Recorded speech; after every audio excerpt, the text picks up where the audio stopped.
What's going on, everybody? We are just keeping it real here on the Clash of Titans prep series with Justin Zottl, a tremendous Canadian powerlifter who is infamously known as the strongest Canadian powerlifter of all time. Check Google. With all that being said, for those who have been here from the beginning of the prep, you know that we are now on our third video.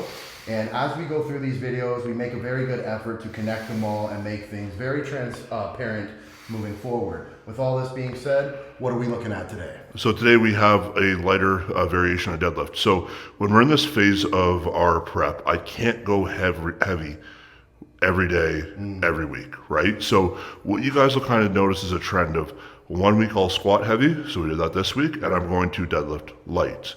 The next week I will deadlift heavy and I will squat light. This keeps my fatigue down. We spoke about that in the last video, being a primary focus of keeping me healthy and fresh, which leads us into what happened in the last video with my pec. So the good news is, as we talked about, the Athletic Buffalo, Matt O'Boy, took a look at my shoulder, pec, bicep area and did deem it to be a strain. All right, very, very cautious with my body. So whenever I feel anything sideways, I always just stop and assess. We did load some BPC into it as well as a couple other things, and I do feel good, but today will be a good test. So if we can make it through today and I don't feel it at all, then we know that it was just a small minor hiccup and we can keep going with the same intensity and motivation we had before. Right on. So we're going to be working on some technique deadlifts today. Yeah, it'll be, I'd have to double check my program, but I know it's pretty light today. It's around the 600-pound mark. Light. Sorry, I keep doing that. I apologize. With some accessories to keep me going afterwards. And obviously we're going to do the prehab prior. We're going to do the activation, the stretching to make sure we're in a good position leading into this lift. All right, let's get it done. Let's go. Fucking genius. What are you laughing at? People talking shit while I'm trying to get my groove on. Right? Sorry. That was brought to you by autism. So, as we spoke about being real, so let's be real. I feel like shit. I'm not going to lie. My legs are tight. I squatted on Monday. Today's Friday. I should feel better by now, right? In full transparency, for those of you who aren't near us in the Niagara region, I don't know what it's like where you are, but the plague is going around. My daughter got it, my wife got it.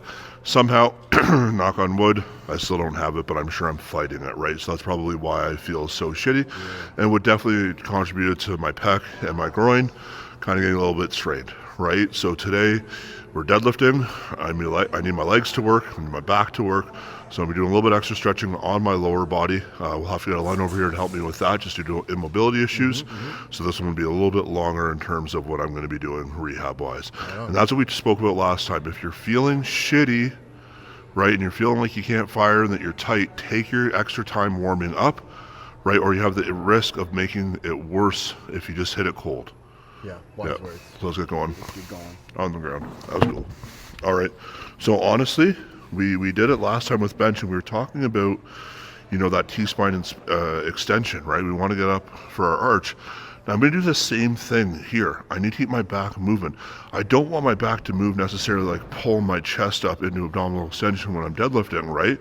But I still need to be able to move. If you're using rigidity and stiffness as a means to create tension, you're really setting yourself up for failure. You want to be fluid and able to move in those ranges, but strong enough to hold the position, all right? Because the second you get out of position, you're fucked, right? Like, let's think about it this way. If I'm hitting an RPE 10 lift, that's going to require, if it's RP 10, form to break down in some way, shape, or form, right?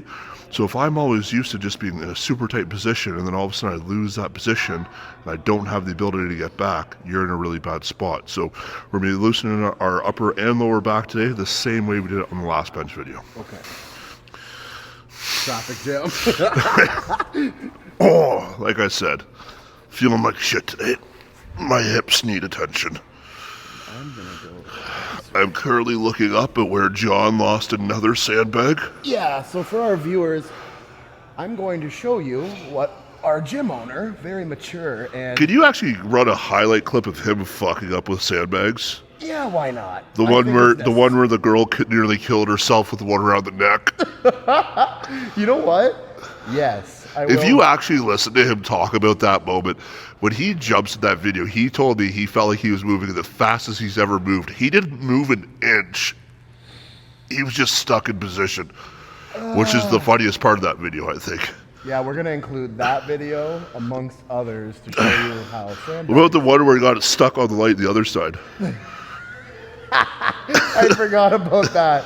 Did he get one stuck trying to get another one unstuck? Yep, that's actually very true, which I also have video proof of. That's so funny. So for everyone following along, you're also going to get some lore about our group of friends and our gym. Yeah, we have good friends. The best.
So,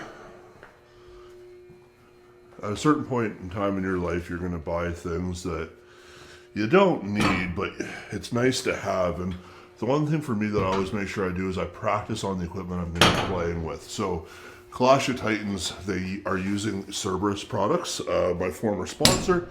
And so I bought a bunch of their deadlift bars for the gym and squat bars and stuff, but I keep some in the back brand new for me to use. So this is a Cerberus deadlift bar. It's probably the least whippy deadlift bar on the market. You don't get nearly as much help as you would, like, let's say with like a Kabuki or a Texas deadlift bar, but it doesn't matter because it's what I'm using, it's what everybody's using. So I'm gonna clean this one up before we use it today, and then we'll get going with it. Let's do it.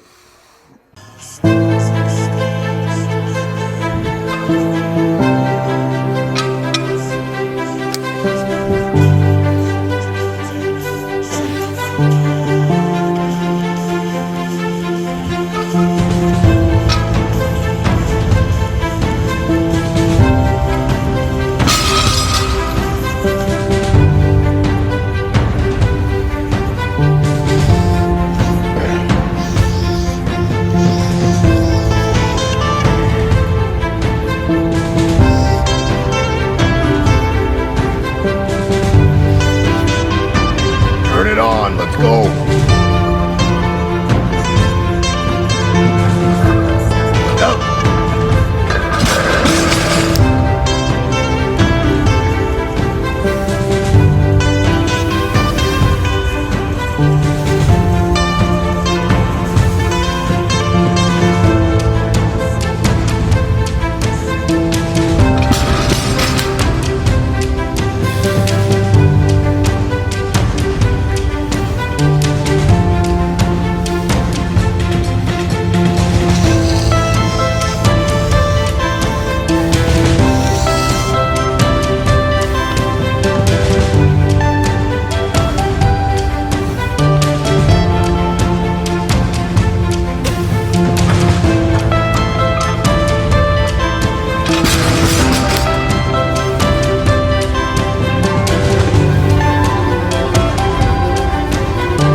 Yes, sir. Good. Come on. Come on. Good.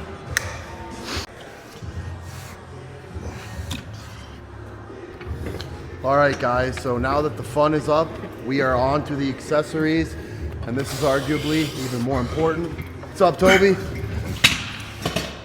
As you see, we're both just getting some hamstring curls in. I mean, obviously these are different machines, but... Now, you might wonder why we go as hard as we do on accessories. And it's twofold. I mean, the first one obviously is, you know what? You are what you do, right? So if you half-ass something, you're gonna half-ass everything. Truth. The second thing is the way I've always explained it to my clients is like, your squat, your bench, your deadlift, or whatever lift you're trying to max out, right? That's your bank account. You look at your bank account, it's a number, you're either happy or you're sad with it, right? But what really gets you to make your bank account look better is that 40 hours a week when you put in that grind, right? Squat, bench, deadlift, bank account, accessories, that's your 40 hours a week. You gotta put your work in here or your bank account's not gonna look good. Wise words. That's one that'll stick with the viewers as well as myself. Yeah. 20, so lighter weight or you'll fuck yourself up. Are you doing both? No, just the one. Just the one? All right. Okay, guys, so you heard the boss. 20 reps, 3 sets. Getting that accessory work in. Remember, this is our grind, our work week. What makes the bank account. As much of you guys probably would love me to leave this camera rolling, we know the idea here. So I'll catch you on the other side. So, hop in. Yep. Put your heels in the slot. Okay, and then just open, not too wide. All right, then you go for 20, right? So just keep the tempo going. Like a song, just imagine how people are fucking popping off about this clip of me, okay? Is that the squat? No, this is the podcast. Oh, yeah. This is gonna be a top view just for this alone. No, I know. It's actually funny though, like it's crazy. I promised that I'd never tell anybody, you know what I mean? But when Dave Tate sits across me and says, so you injured your back leading the American Pro 3, how did that happen? You're like, I'm like, I literally go like in a moment, I'm like, just a second, am I allowed to? She's like, no! And you did it anyway? And I'm like, no, I think I can do it without being graphic. So we were I love my wife. We were practicing, right? I gotta put that clip in here, man. I love my wife. We were practicing and I blew my back out. Is what I'll say. All right. It's flippier bar. Well, and with abs, you have to remember, I don't have a break. Right? So I do this ADHD bullshit after I squat. My wife's like, where are you? You bench in 10 minutes. You haven't even taken one yet. So wait a minute. How many flights do they have? One flight? No break. And then you go warm up, you have 20 minutes and go. Oh shit, I didn't know that. Yeah, so that's part of the challenge I love with abs though, right? It's like, yeah, okay, I could go do a 12-hour meet and I could probably have a better total and that's cool and shit. Yeah. But where am I going to find a platform where I like, so for instance, this year when the original roster was announced, of course, you know, pullouts happen, all that stuff happens. I literally said, I'm looking at this roster and I can have my best possible day and I can get dead last. And like, I have the 25th, I think right now I have the 25th heaviest raw total of all time. And I can get dead last. That's amazing for this. I love this sport. I'm a fan of this sport, you know, to the point where like when Kyle Curvey blew his leg out in the squat, right? It was me in the back room making him bench. Oh, shit. Now, where can people watch that podcast for those curious? So it's going to be launched December 30th. It's the Under the Bar podcast, Dave Tate, Elite FTS.